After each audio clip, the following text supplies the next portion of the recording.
주님의 은혜와 평강이 우리 가운데 임하기를 빕니다. 지난 주일은 우리가 추수감사 주일로 지냈습니다. 시편 56편 다윗의 시의 말씀으로 블레셋 사람 골리앗을 물리침으로 이스라엘을 구한 이 다윗은 일약 대중들의 스타가 되었습니다. 하지만 그것이 곧 다윗의 위기였습니다. 위험을 감지한 다윗은 블레셋 땅 이 가두한 아기스에게로 정치적 망명을 시도합니다. 그런데 아기스의 신하들은 다윗이 결국 화근이 될 것이라 하면서 이 다윗을 제거해야 된다고 주장을 합니다.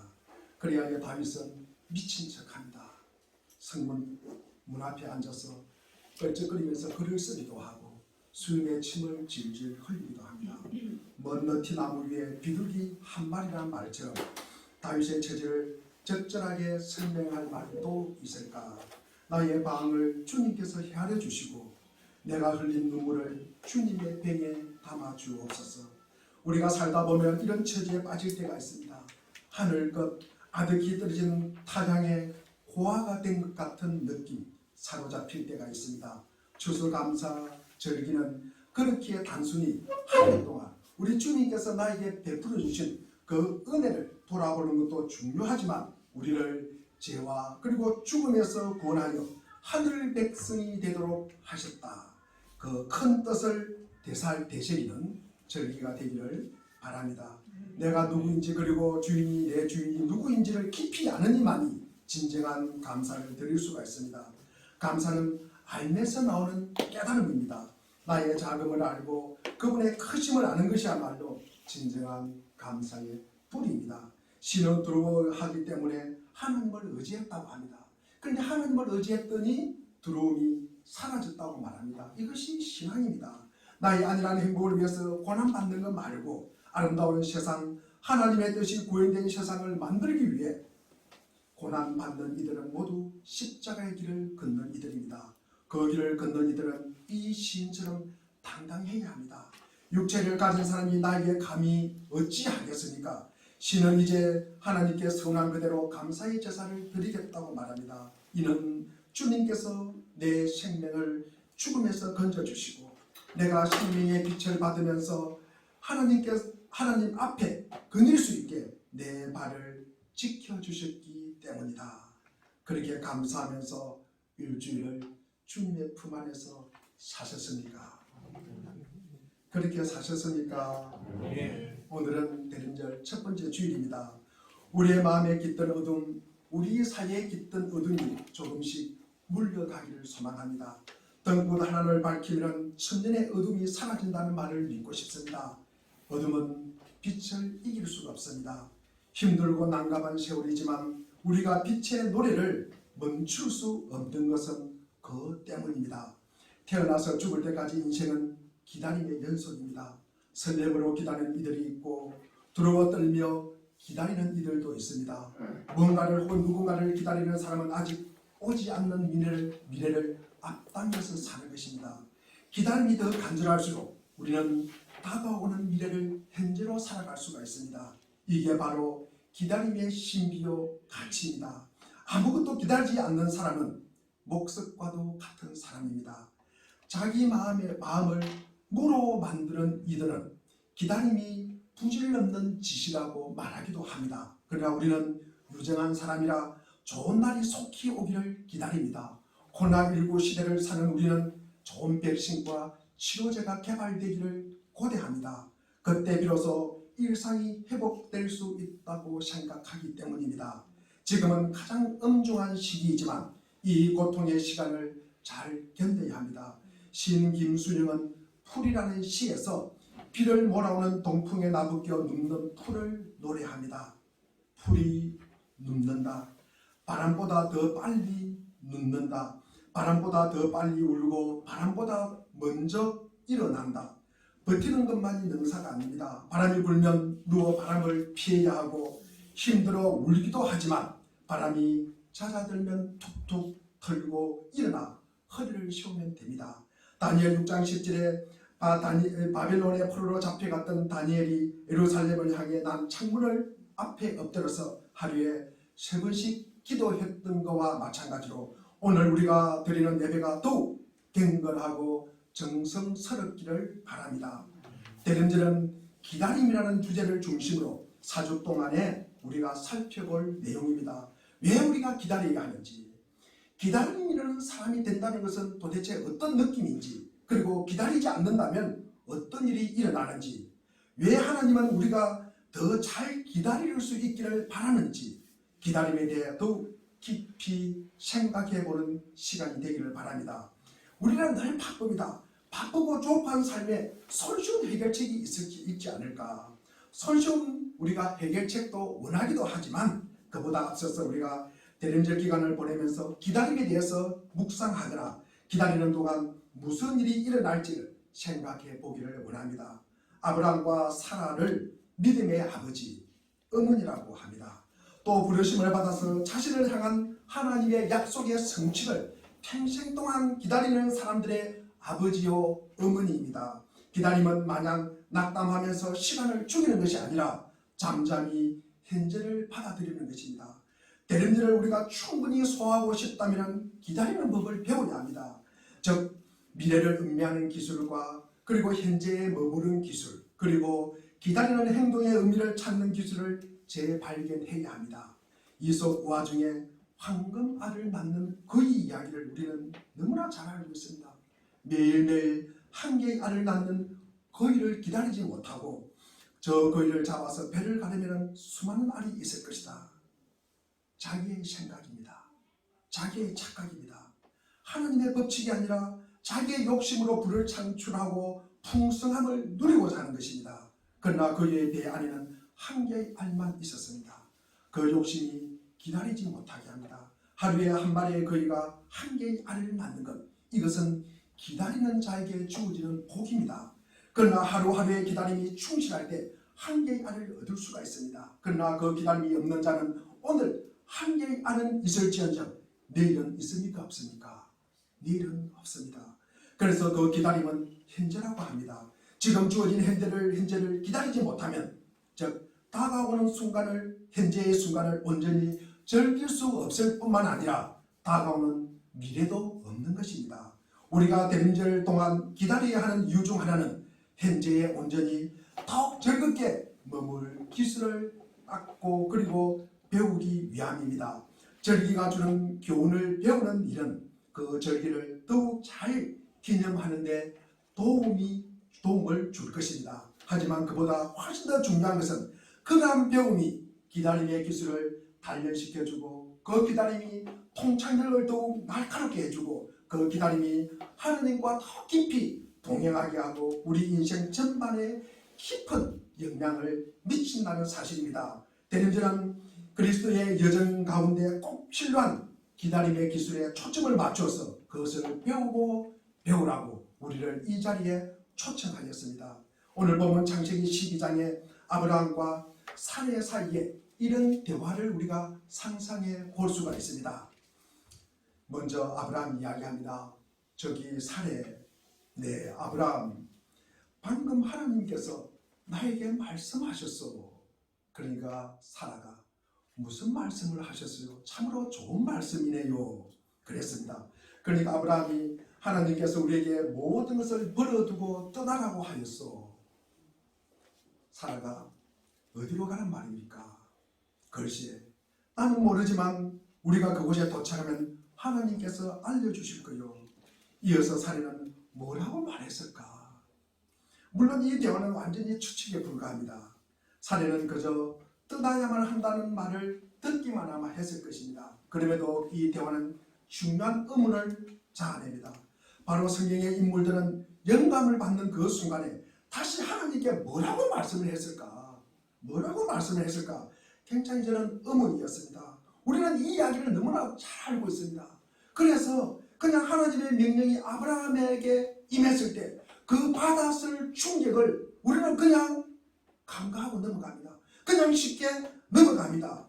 그 명령을 요약하면은 결국 너가 알고 있고 사는 모든 것을 놔두고 떠나 어디론가 가라. 어디로 갈지 말해주지 않았지만 너가 그곳에 도착하면 알려주겠다는 것입니다. 창세기 우리 12장 1절 2절 앞에 보면은 우리 11장 31절을 갖다 우리 한번 읽어보겠습니다. 31절입니다. 시작. 테라가 그의 아들 아브람과 하나님의 아들인 그의 손자 롯과 그의 며느리 아브라함의 사례를 이기고 갈대아인의 우르를 떠나 가나안 땅으로 가고자 하더니 하란에 이르러 거기 거주하였더라. 이미 아브라함의 아버지가 누구라고요? 테라가 가족을 데리고 우리에서 하란까지 얼마 정도의 거리입니까? 약 1000km 정도 됩니다. 1000km 정도의 거리를 옮겨왔습니다. 그러니까 아브라함의 가족은 이미 반유목 생활을 하고 있는 것처럼 보입니다. 어찌되었든 하나님께서 아브라함에게 모든 것을 놔두고 떠나라고 명령하셨습니다. 그 명령의 범위가 분명하게 우리에게 말씀하고 있습니다. 12장 우리가 1절을 한번 읽어보겠습니다. 12장 1절입니다. 시작. 여호와께서 아브라함에게 이르시되 너는 너의 고향과 친척과 아버지의 집을 떠나 내가 내게 보여줄 땅으로 가라. 세 가지를 말씀하고 있습니다. 첫째로 내 고향, 그러니까 내 땅을 두고 떠나라. 보통 이 히브리 단어로서 이 땅은 나라로 번역합니다. 그래서 이 나라는 민족을 뜻하는 것입니다. 큰 민족이 있고 작은 민족이 있을 수 있습니다. 히브리 단어의 이 아렛즈라는 이 땅은 바다와 강처럼 물과 대조되는 육지를 가리킵니다. 그래서 창조 때나 하나님께서 이 물을 육지와 구분하셔서 그곳에 동식물과 사람이 살 곳을 마련해 주었습니다. 이 땅 아렛즈는 우리가 살아가는 자그마한 땅을 가리키기도 하기 때문에 우리의 생계 수단을 이야기하기도 합니다. 그래서 우리는 고향이라고 번역을 합니다. 그 땅은 생계뿐만 아니라 우리의 소속을 나타내는 것입니다. 그런데 이 모든 것을 두고 떠나라고 합니다. 두 번째로 무엇을 두고 떠나라? 내 친척을 두고 떠나라. 내 친척을 두고 떠나라고 그럽니다. 이 히브리 단어에 보면은 친척은 태어나다는 동사와 관련되어 있습니다. 그러니까 내가 태어남으로 인하여 관계를 맺는 모든 일들을 끊고 떠나라는 말씀입니다. 그것이 이 친척을 두고 떠나라는 말씀입니다. 그렇다면 이 명령은 곧 아브라함의 삶을 좌우하던 일상의 모든 관계를 놔두고 떠나라는 말입니다. 세 번째로 내 아버지의 집을 두고 떠나라. 여기에서 우리는 큰 단위에서 지금 작은 단위로 옮겨가는 것을 보고 있습니다. 전반적인 생계나 소속감과 같은 땅으로부터 관계의 인연과 정체성을 제공하는 친척들로부터 그리고 아브라함이 살았던 아버지의 집으로 점차 옮겨가고 있습니다. 아브라함은 가장 큰 것에서부터 가장 작은 것에 이르기까지 그 모든 것을 놔두고 떠나라는 명령을 받았습니다. 일반적인 인연에서부터 특정한 인연에 이르기까지 그리고 추상적인 기반에서부터 구체적인 기반까지 전반적인 샤원에서부터 하루하루의 일상의 샤원에 이르기까지 연결된 모든 끈을 끊어야 했습니다. 즉 아브라함은 그 모든 것을 놔두고 가야 했습니다. 이 가라라는 단어는 우리에게 엄청난 도전을 주는 단어입니다. 아브라함은 자신이 알고 있던 모든 것을 떠나 그 바깥으로 이동해야 했고 모든 것을 놔두고 어디론가 가야 했습니다. 이는 예수님께서 우리 마태복음 19장 21절을 보면은 와서 나를 따르라고 말씀하십니다. 제자를 부르신 것과는 너무나 뚜렷한 대조를 이룹니다. 아브라함의 부르심은 떠나는 것이요 예수님의 부르심은 오라는 것입니다.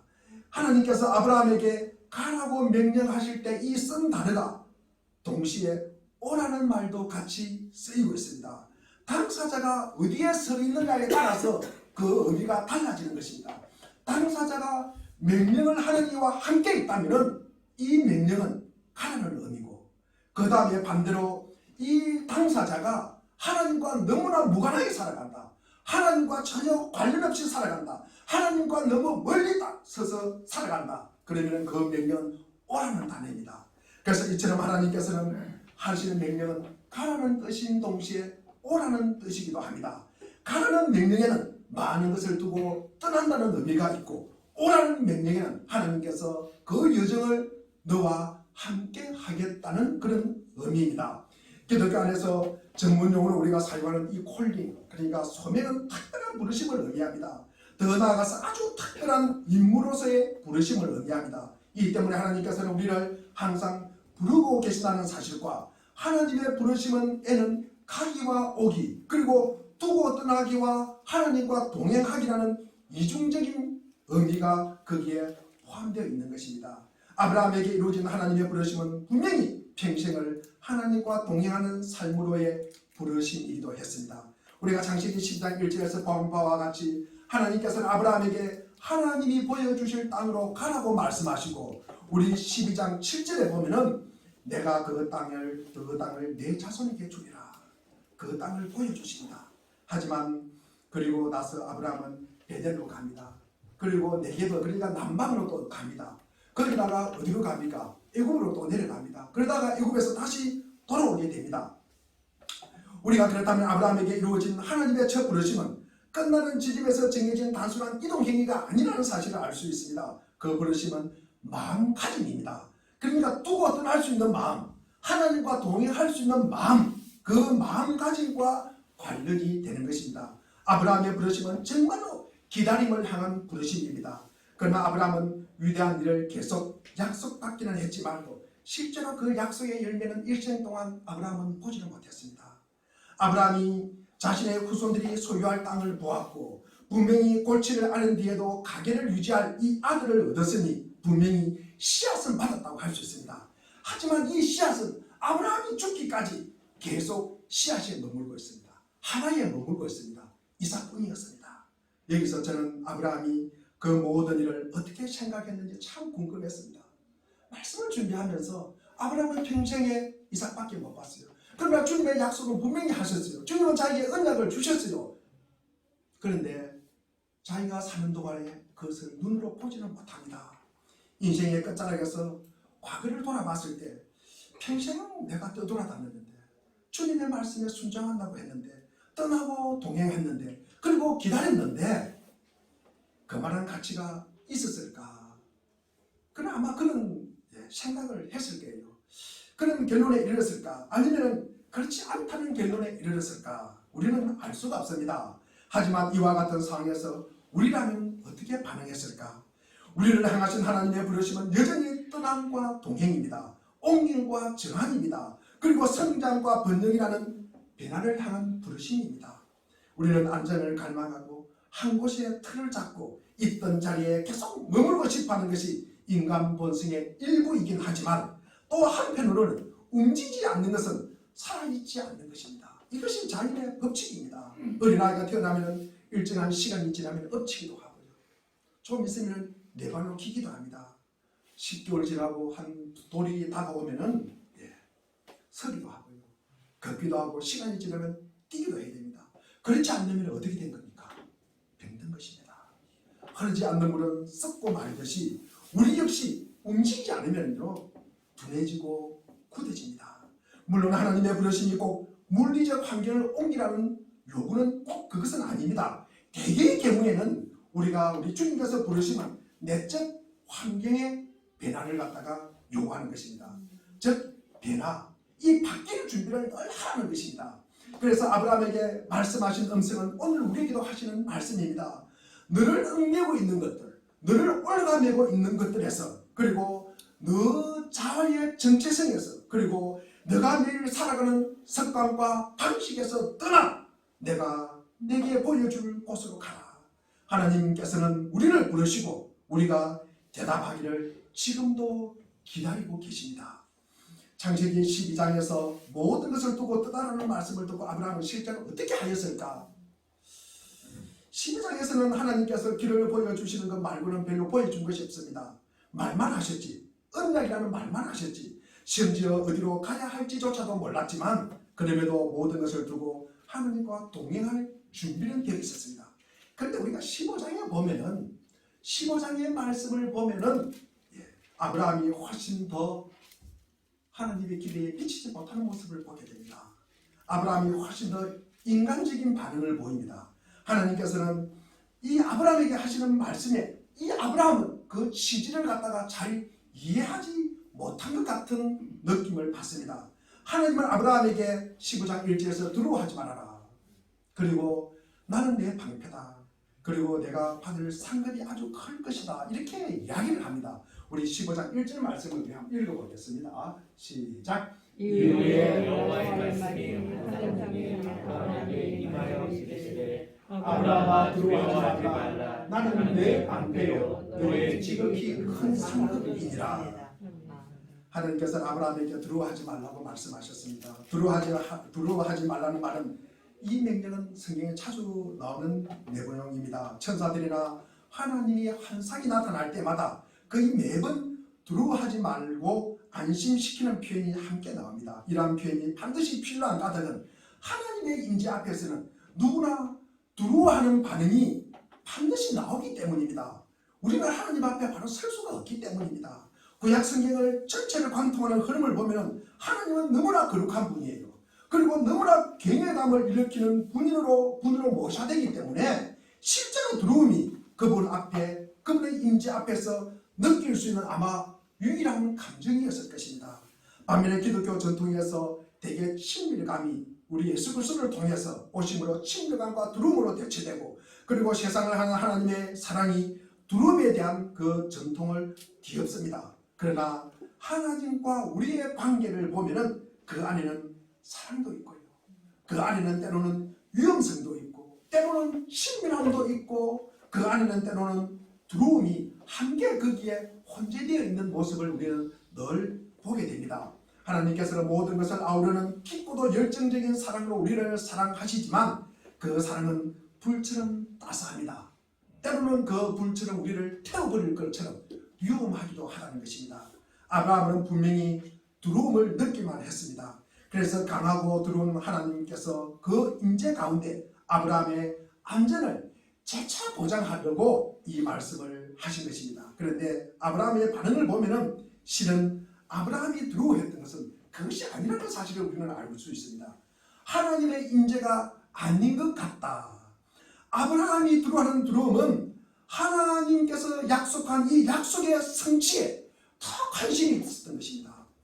자, 아브라함이 하나님의 말씀을 듣고 대답한 말에서 우리가 짐작되듯이 아브라함이 두려워한 것은 자신이 거룩하고 하나님이 강하신 하나님과 이야기를 나누는 것보다는 약속의 성취와 더 거기에 깊이 관련되어 있다는 것입니다. 왜냐하면 창세기 12장에 담대하게 하나님의 말씀을 따르고 또 모든 인연을 두려움 없이 끊어버릴 것처럼 보였지만 정작 지금은 너무나 불안해하고 있습니다. 너무나 걱정하고 있습니다. 너무나 문제를 지적하고 있습니다. 창세기 15장 1절을 보면은 하나님께서는 아브라함에게 힘을 주면서 너를 위로하는 말을 해줍니다. 뭐라고 이야기합니까? 두려워하지 말아라. 그리고 두 번째로는 뭐라고 그랬습니까? 나는 내 방패다. 세 번째로 너는 큰 상급을 받을 것이다. 이렇게 이야기를 합니다. 그런데 이 세 가지를 하나님은 아브라함에게 이야기를 해주지만 이제 보면은 그의 반응입니다. 그의 반응은 그 이야기를 들은 아브라함은 시큰둥한 반응입니다. 하나님께서 아직 자신에게 아무것도 주지 않았습니다. 자신에게는 여전히 자녀가 있습니까? 없습니까? 없어요. 자녀가 없으니 다른 사람이 유산을 상속받게 될 것이라는 그 사실에 온갖 고민과 그리고 걱정과 그 문제를 갖다가 지적하고 있습니다. 이것이 하나님 앞에 선 아브라함의 모습이에요. 아브라함은 그것만 생각하는 것입니다. 하나님이 두려워하지 말라. 분명히 내 방패가 된다고 말씀하시고 내 상급을 큰 것을 준다고 말씀하지만도 나는 내 아들이 없고 자식이 없고 내 상속자는 없으니까. 우리 2절 한번 읽어보겠습니다. 2절 뭐라고 이야기하는지 시작. 아브라함이 이르되 주 여호와여 무엇을 내게 주시라나이까. 나는 자식이 없사오니 나는 상속자는 이 다메섹 사람 엘리에셀이니라. 하나님이 분명히 주신다고 말씀했어요. 그러나 그 말 듣지 않습니다. 그러면서 본인이 나의 상속자는 이 다메섹 사람 엘리에셀이라고 단정을 하고 있습니다. 이 모습을 보면은 아브라함은 하나님께서 두려워하지 말고 나는 내 방패라고 말씀하셨건만 아브라함의 걱정은 나 자식도 없는데 지금 하나님께서 무슨 말씀을 하시는 겁니까? 나에게 지금 뭐 주시려고 그러는 것입니까? 돌멩이 주려고 하는 것입니까? 하신 말씀 언약이나 지키시죠. 하신 약속 이루어지지 않았습니다. 성경에는 우리가 이 담대함을 뒤에 나오는 이 의심의 패턴은 흔히 등장합니다. 성경은 이런 의심은 참 많이 등장을 합니다. 아마 이를 보여주는 가장 적절한 예가 아마도 우리 창세기 출애굽기 12장에서 16장에 나오는 이야기일 텐데, 출애굽의 이야기를 보면은 처음에는 이스라엘 백성들이 담대하게 모세를 따라 홍해를 건너고 애굽을 갔다가 탈출합니다. 그런데 홍해 건너편에 이르자마자 그들은 애굽에 있을 때가 더 나았다. 우리가 여기 매장지가 없어서 여기 왔느냐? 거기는 먹을 것이 많았다. 고기, 가마, 곁에 우리가 있었다고 이야기합니다. 자신들이 어디에 있는지 정확하게 알았다고 투덜대기도 합니다. 그런데 여기 있으면 몰라요. 여기는 모른다고 이야기합니다. 그러면서 불만을 늘어놓습니다. 이와 유사하게 아브라함은 명령을 받은 대로 했는데도 자신이 원하는 것은 여전히 얻지 못함으로 인하여 두려움을 느끼고 있습니다. 그 불안의 비안으로 다메섹 사람 엘리에셀을 상속자로 정합니다. 두 번째로 하나님께서 아브라함에게 두 번째로 나는 내 방패라고 이야기합니다. 하나님께서는 아브라함의 온갖 걱정과 불안을 예상하시고 그에 맞추어 말씀하십니다. 아브라함은 두려워하지 말라는 말씀뿐만 아니라 두려워하지 않아도 되는 그 근거로 하나님께서 너의 방패라고 말씀하십니다. 우리가 구약 성경에 보면 하나님을 우리가 방패로 묘사하는 부분은 많이 있습니다. 우리 이 일례로 우리가 신명기 33장 29절도 보면은 하나님을 가리켜 너를 돕는 방패, 사무엘하 22장 31절을 보면은 하나님에게 피하는 모든 자에게 방패로 하나님을 묘사하고 있습니다. 이처럼 하나님은 두려운 존재라는 이미지와 그분의 백성이 해를 당하지 않도록 방패처럼 지키시는 보호자라는 이미지가 나란히 등장합니다. 그런데 방패가 화살에 맞지 않도록 지키기는 하지만 전쟁을 막지는 않듯이 이러한 이미지는 해를 입을 일이 전혀 일어나지 않을 것을 보장하지는 못하고 있습니다. 10번째로 하나님께서 아브라함에게 내가 받을 상급이 아주 클 것이라고 말씀하십니다. 아브라함이 두려워하지 말아야 할 이유로 첫 번째로는 내 방패라고 말씀하시고 두 번째로는 그가 상급을 받을 것인데 그것도 아주 큰 상급을 받을 것이라고 말씀하기 때문입니다. 아브라함의 대답에서 엿볼 수 있듯이 그 역시 어쩌면 기다림과 실험했을지도 모릅니다. 창세기 15장 2절에 아브라함의 대답은 좋은 말씀이기는 하지만요, 저는 아이가 없는데요, 하나님께서 무엇을 하실 수 있을지 잘 모르겠다는 식으로 이야기를 하고 있습니다. 여기에는 하나님께서 이미 약속해 주신 것이 많기는 하지만 아직은 정확히 뭐가 달라졌는지 잘 모르겠다는 의미입니다. 이처럼 아브라함의 관점은 사실상 우리의 관점과 그다지 다르지 않습니다. 아브라함은 하나님께서 상황의 변화를 위해 하실 수 있는 것이 아무 것이 없다고 생각을 합니다. 아브라함의 생각입니다. 왜냐하면 아무것도 바뀐 게 없기 때문입니다. 그러니 앞으로도 바뀔 수 있는 게 없다고 판단하기 때문입니다. 한 가지 흥미로운 점은 하나님께서 아브라함에게 마지막으로 말씀하신 너희의 지극히 큰 상급이라는 말에만 반응합니다. 세 가지를 말씀하셨는데 그 마지막 말에만 반응합니다. 두려워하지 말아라, 내 방패가 된다는 말에는 아브라함은 반응하지 않습니다. 대답하지 않습니다. 아브라함은 상급이 무엇이며 그것을 언제 받을 수 있는지만 마음이 쏠려 있습니다. 그러니 그보다 훨씬 더 중요한 두려워하지 말라는 말이나 그리고 내 방패가 된다는 말은 한 귀로 듣고 한 귀로 흘러버립니다. 지금 동행하시고 도우시고 피난처가 되어주시겠다는 하나님의 약속은 건너뛰어 버립니다. 장차 자신에게 일어날 일에만 관심을 쏟고 있습니다. 그러면 우리는 어떻습니까? 하나님의 임재입니까? 아니면 하나님께서 하신 약속의 성취입니까? 하나님과의 동행입니까? 아니면 하나님께서 주신다고 한 열매입니까?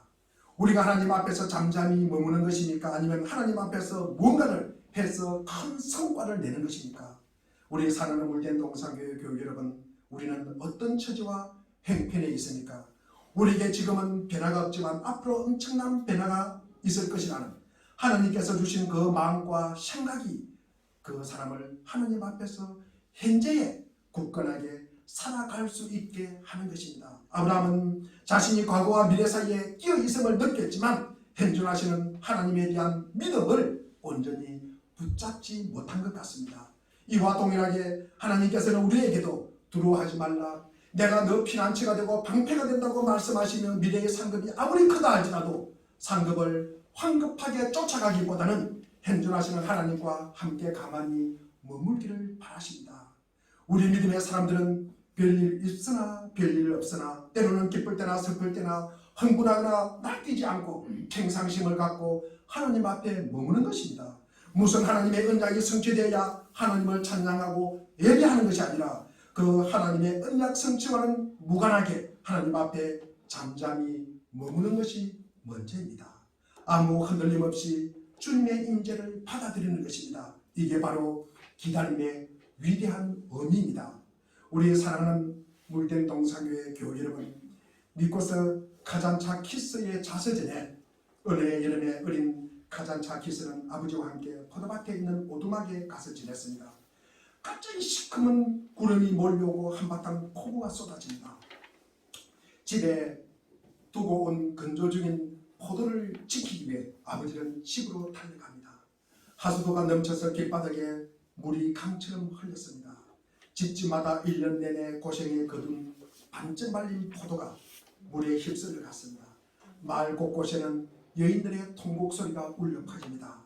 그런 집으로 달려가면서 아버지를 뒤따라서 가면서 아버지가 어떤 반응을 보일까가 참으로 궁금했습니다. 아버지가 흐느껴 울고 있을까? 아니면 하늘을 향하여 삿대질을 하면서 욕을 하고 있을까?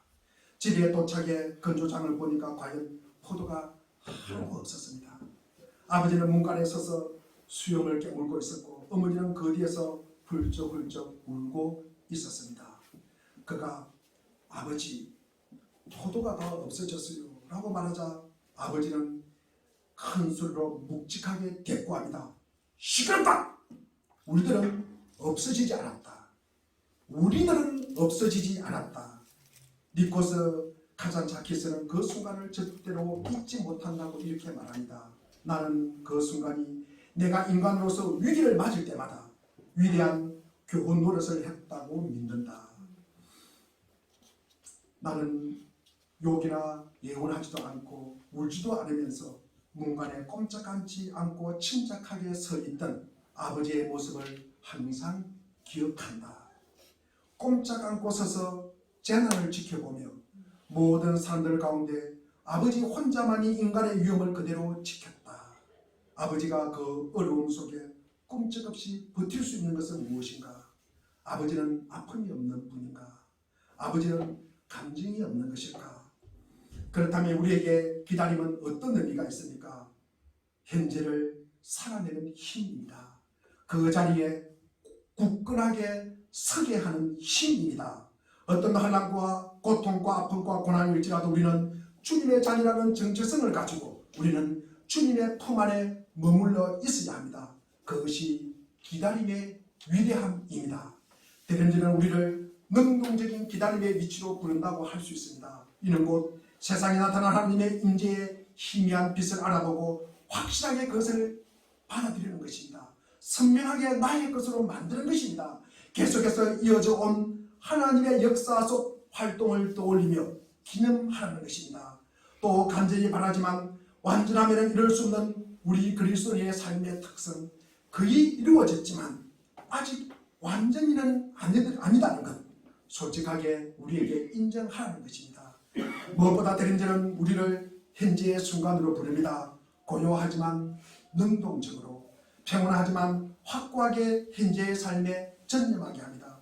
대림자는 바로 그러한 기다림으로 우리를 손짓하여 부릅니다. 그 기다림이 없다면 우리 그리스도의 여정은 결국 피폐해지고 말 것입니다. 교회력이 기다림의 시간으로 시작되는 까닭은 지금까지 살아온 우리의 생각과 삶의 관성에서 벗어나 하나님께 길을 여쭈어 보라는 것입니다. 예레미야 1장 10절 말씀을 읽어보겠습니다. 시작. 보라, 내가 오늘 너를 일어나와 이런 왕국 위에 세워 내가 그것을 뽑고 파괴하며 파멸하며 넘어뜨리며 건설하고 심게 하였느니라 하십니다. 내 안에 있는 것들 중에서 뽑을 것은 뽑고 파괴할 것은 파괴하는 것입니다. 새롭게 심을 것을 심고 건설하고 세울 것을 세우라는 것입니다. 고쳐서 배우라는 것입니다. 잘못된 버릇을 버리라는 뜻입니다. 하나님 앞에 서 있는 이들은 자기 생각, 자기 입장이나 주장을 내려놓아야 합니다. 하나님을 앞서지 않으려는 겸허함이 없이는 우리는 거룩한 삶을 살아낼 수가 없습니다. 좋은 세상은 저절로 오지 않습니다. 길 없는 곳에 길을 내는 사람들을 통해서 오게 됩니다. 길은 처음부터 있는 것이 아니라 많은 사람들이 걷는 곳에 길이 생깁니다. 초대 교인들의 별명은 그 길을 걷는 자들이었습니다. 이스라엘 젖은 풀밭에 앞서 걷는 이들을 일러서 우리는 이스라엘들이 이스라엘바지라고 합니다. 그들 덕분에 뒷사람은 바지가랭이를 적시지 않아도 됩니다. 이쯤에서 서리오는 이쯤에 시골에서 자주 경험하는 일입니다. 요한은 그 역할을 위해 택함을 받았습니다. 주님 오심을 기다리는 우리는 이런 역할을 해야 합니다. 사람들 사이에 소통의 통로를 열고 무정하고 사나운 세상을 따뜻한 곳으로 계층 간의 세대 간의 그리고 인연 간의 진역 간의 이 차이를 허물기 위해 노력해야 합니다. 내가 만나는 사람 누구나 우리 물된 동상교회 문턱을 넘나드는 누구나 반갑게 맞아주시고 배려해 주시고 다독거려 주시고 기다려주는 우리 모든 물된 동상교회 그리스도인이 되어야 하겠습니다. 온 세상을 다 바꿀 수 없다 해도 우리 주변에서 사랑과 이해로 물들었으면 좋겠습니다. 어려운 이들에게 손을 내밀고 외로운 이들의 벗이 되십시오. 주님은 어쩌면 벌써 그곳에서 우리를 기다리고 계시고 있는지도 모릅니다. 사방에 위험이 도사리고 있지만 두려워하지 마십시오. 주님께서 우리의 방패시오. 주님이 우리를 인도하고 지키실 것입니다. 주님 오실 길을 닦는 마음으로 살 때, 주님 오실 길을 기다리는 마음으로 살 때 우리는 문득 우리 가운데 계신 주님과 만나게 될 것입니다. 우리가 눈물 골짜기로 지나갈지라도 시편 97편 11절에 보니까 의인을 위하여 빚을 뿌리고 마음이 정직한 자를 위하여 기쁨을 뿌리시는도다. 12절에 의인이여 너희는 여호와로 말미암아 기뻐하며 그의 거룩한 이름에 감사할지어다. 썩어진 땅에도 샘이 있고 시냇물이 있고 화초가 발견되는 기쁨을 우리 누리는 한 주가 되었으면 좋겠습니다. 기도하겠습니다.